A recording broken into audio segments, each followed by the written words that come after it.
Mm.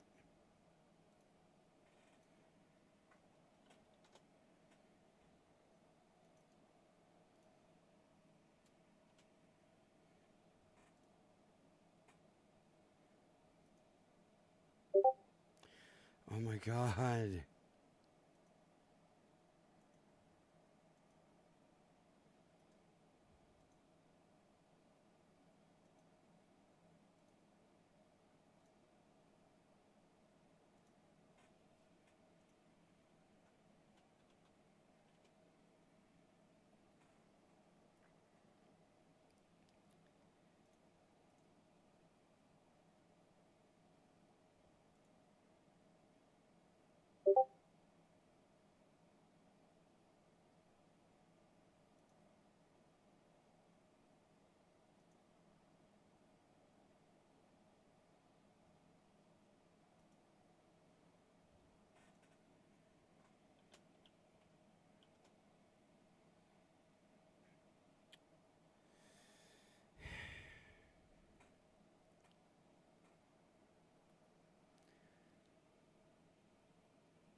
Dude, just chat. Oh.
Oh my god, Eve, just fucking message me in my chat. Quit spamming me in Discord.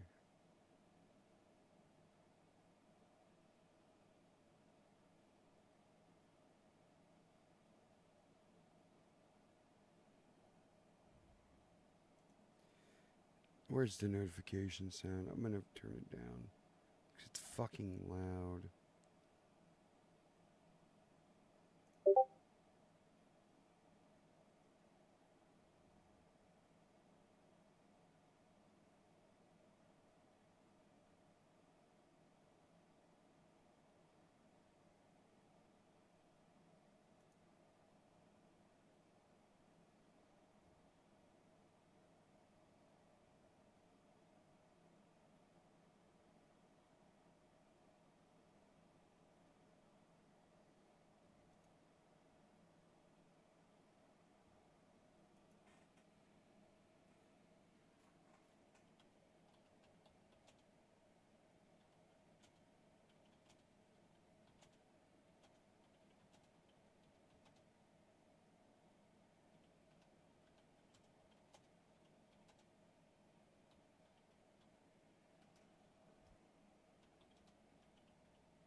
Wales, but certainly in England, is a thing where it is a paid job for a year. It's not a well-paid job, but you are essentially the interface between the student body and the university administration. Okay. It's a horrible job. Don't like anyone who's young enough to think of going for that. Don't do it. It's a really, really terrible job, and I know that because it backfired. Like I mean, I realize this in hindsight. I pulled a Donald Trump 6 years early. 6 years early, 5 years early, something like that. What, you mean something starting out as a joke and now you're having to do it? I did populism. Like, there were two other candidates. Their supporters hated each other. They both got disqualified for. I think both of them. I might be libeling one of them terribly here. Certainly, one of their supporters got banned from campaigning because they pulled a trick that wasn't allowed in the rules. They started getting nasty. It was a fairly nasty fight, and like everyone is disillusioned. Everyone, anyone who was not involved in student politics was disillusioned with it. And along comes this guy who is talking like no one else, who is not respecting the rules of politics, student politics anyway, who is looking a bit ridiculous, who's just saying, well, this is clearly all rubbish and silly, why are we dealing with it? Who occasionally, because he has done a bit of research, because he has occasionally comes up with lines that actually do resonate accidentally. I didn't mean that. Just to be clear, I was not trying to win. That's not like the brag of, oh no, I'm not trying to win. I genuinely was not trying to win, but the ideal result was that I lost by 1 vote. That would have been really funny. That would have been great, and then it would have been over. But then you won. We had single transferable vote, which means that you rank preferences, or alternative voting. I can't remember which system it was. Yeah, okay. So a lot of people put me first, assuming I was going to lose, and then their choice. A lot of other people voted for their candidate first, and then me, rather than none of the above. And when all the votes were tallied, I snuck a narrow victory. Wow. It was, I think it was the worst year of my life. Like, never do anything like that. And I say pulling a Donald Trump because it wasn't based on, you know, his policies. Let's call them policies with you know. Let's call them his and policies. There's lots of asterisks on the end of that statement. There's a lot of sort of load-bearing intonation going on there. But it was certainly not something I intended or wanted to do. But it was policies like a cannon on the Central University Hall, just pointed at the university. They call them the Vice Chancellor. I don't know what the equivalent is in the US. But the university admin leader's house. Which we managed. The local one of the local theatrical societies provided a prop cannon, and we found a flag that said "boom" out the end of it, and that was a great publicity stunt. Like all the things, like hammocks and student union meetings, so people could have a doze. Yeah, did that. Like all of the sort of populist jokes. Yeah, some of them actually worked. Like we did some. Yeah. And in terms of actually making people invested in student politics, yeah, turnout was a lot higher the next year. But I wasn't good at the job. Like, I blundered my way through it. Okay. I would like to think I didn't have any major scandals over the year, but that's because I had a really competent team around me who were working on their own stuff, and we traded a lot of responsibilities. Okay. Like, if I had to go in and argue something, I'm not good at going in and arguing something. So I would be mysteriously unavailable that day, and someone who was really good at arguing would go in and do that one. Okay. But if it was something about getting students interested in a thing or doing a PR campaign or something like that, I took that. So I was very much a figurehead for a long time. At the end of because student papers love student politics. It's all the thing. Like at the end of the year when they had the power list, the top 100 most powerful, I was not at the top. One of the folks in my team was, and that was absolutely the correct call because he knew what he was doing and he did it. I was the figurehead.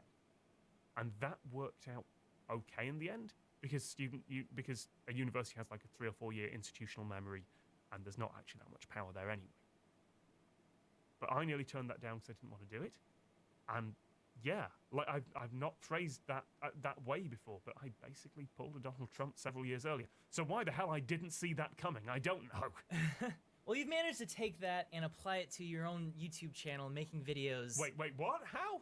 by like being the figurehead, you got people interested in things. Like I feel like you maybe honed your skill of like, oh, people aren't responding to that other thing, but they are responding to this. I will kind of pounce on that. And you kind of like, I feel like you took that mentality and have, you now make very interesting videos by doing that. So the student union thing, like when I said I was throwing every idea out there, like I could have turned that down. I also could have turned down the nomination. When a friend of mine put it in, I could have said, no, it's just a prank. It wasn't. Because I was in a hostel in Latvia when the email came in from the Students' Union saying, do you want us to tell the campus press you're running? Like, I have no context for this. But I could have turned that down at any point. I didn't, because the alternative was not doing it. It was an idea that went out, and the alternative was not doing it. So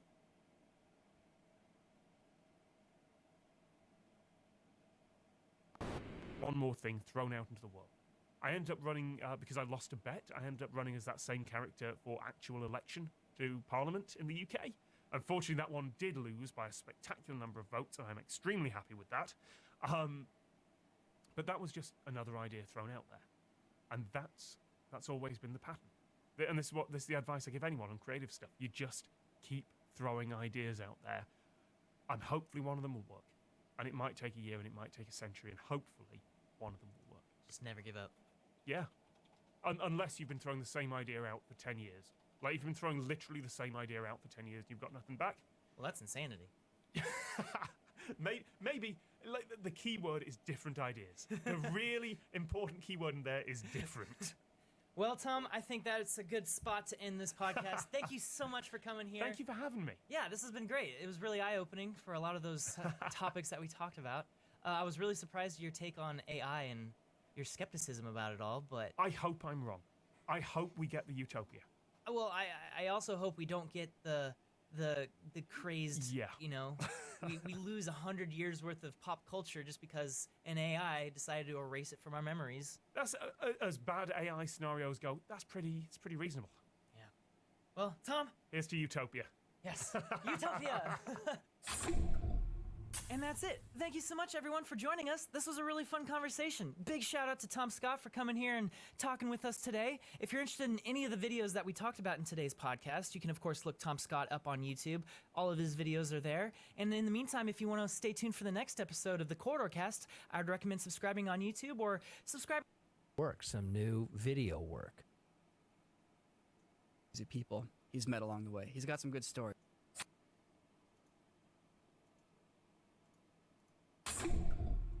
Hi, welcome to the Corridor Cast. My name is Nico, and today we are going to be joined by Steven Seamayer. Steve is our landlord, and you might be wondering, why the heck do we have our landlord on the podcast? Well, if you're not a frequent viewer of the Corridor Crew channel, well, you haven't met one of the most colorful and vibrant characters that we know. Anytime Steve shows up in a video, he steals this show. He totally takes a scene and he goes for days with crazy stories. I don't know, the depths of that man's experience far exceeds any of our own. So kick back and relax and let's listen to Steve tell us about the tales of growing up as an artist in Los Angeles and all the crazy people he's met along the way. He's got some good stories. It's going to be a good one. Relax and let's listen to Steve, thanks for being on the podcast. The well, thank you for having me. Artist in Los Angeles and all the crazy people he's met along the way. He's got some good stories. It's going to be a good one. Relax and let's listen. Hey. Yeah, you're a man that probably doesn't need any introduction to people that are regular viewers of the Corridor Crew channel, but for those of you out there who aren't regular viewers of the Corridor Crew channel, Steve is the owner of this building, and when we moved out to Los Angeles, we moved directly to this building and have never left it.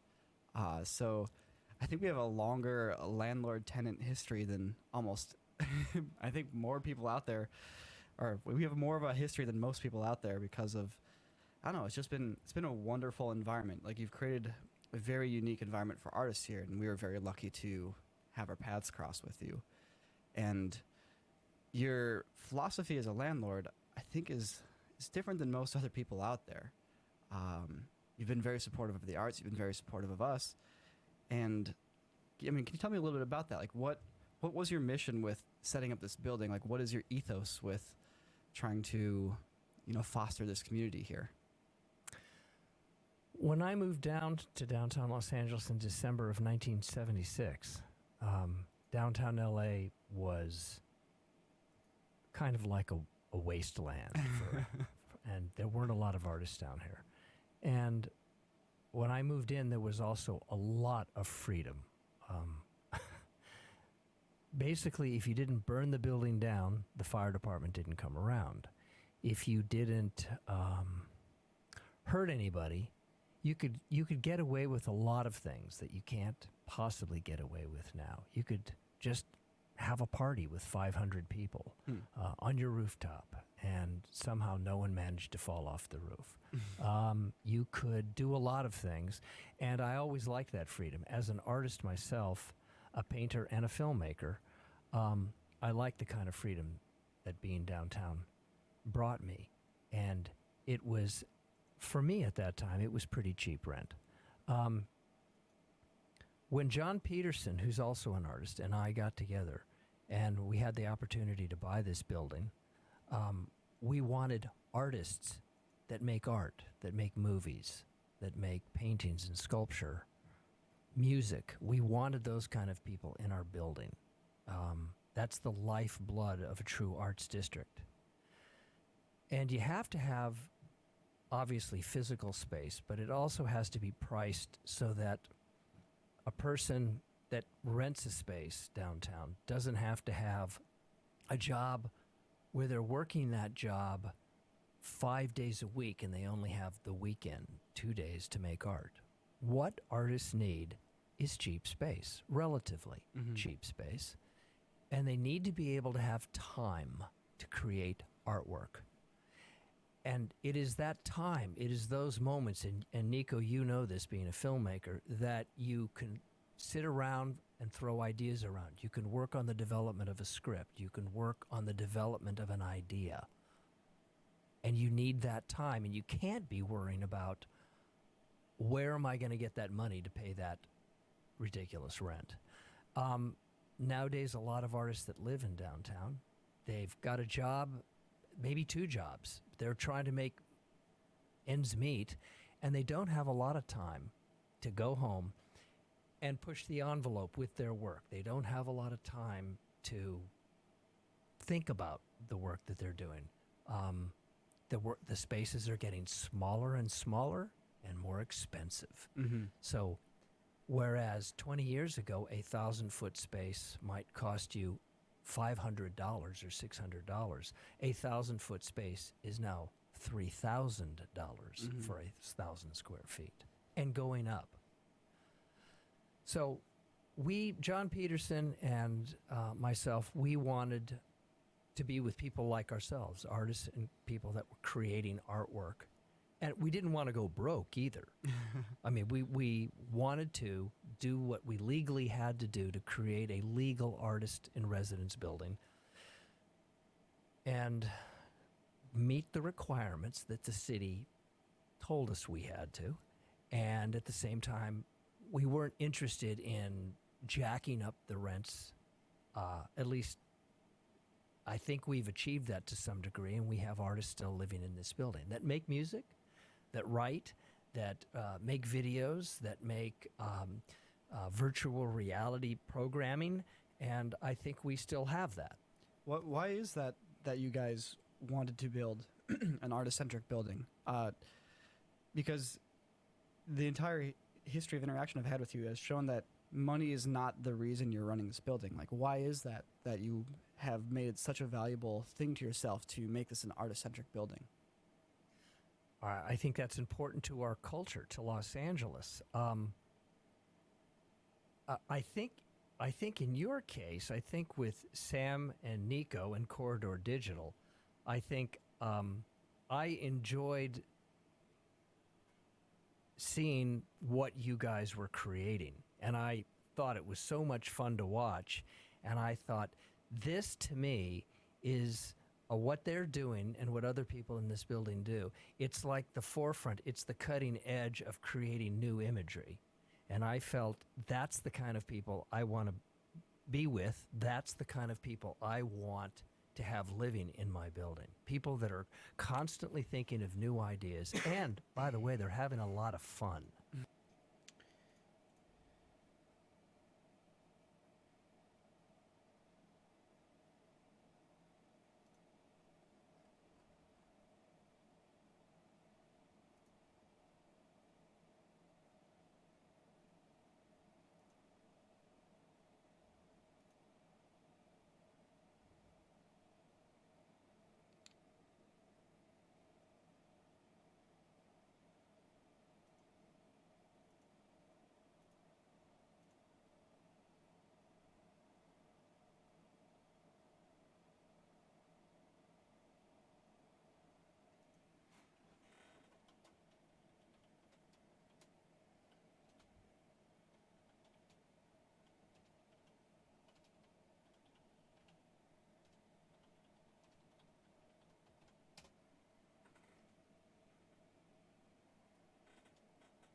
Okay, I'm gonna mess around with a couple things.